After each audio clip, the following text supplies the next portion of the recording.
Hey, we're delving deeper into lesson number 34. The abyss from which all kinds of evil sprang is not Lake Fire and Brimstone. It seems the abyss is a kind of demonic prison. Satan is released and then allowed to separate the weeds from the wheat. Gathering the weeds, Satan leads an army to battle against God's people and are completely and utterly destroyed. Satan is hurled into the lake of fire along with the beast and the false prophet. There, these three suffer eternal torment. Now, John likens this eternal torment to being thrown alive into the lake of fire, tossed into a caldera of a live volcano.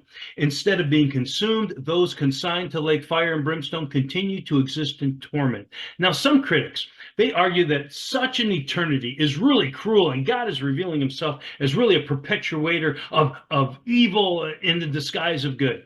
Well, we've argued that spiritual death is eternal separation from God. So people who have rejected the lordship of Christ, they've chosen to make themselves God of their lives, or they've given that lordship to something less than God. I want no part of God or his coming kingdom. You know, Milton in Paradise Lost has Satan saying, it is better to reign in hell than to rule in heaven. Well, the ancient serpent's temptation was, you remember, you will be like God. Now, egoism unchecked is a deification of self. You become your own God. Lake Fire and Brimstone, God is giving you exactly what you want, complete separation from him. You get to be your own impotent God of an eternity of just one person, yourself.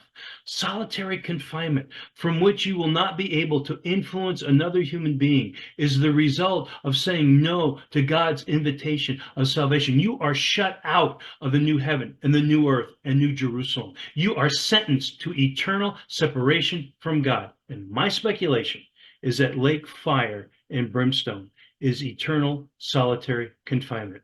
These people will not be allowed entrance into the new order that God is bringing.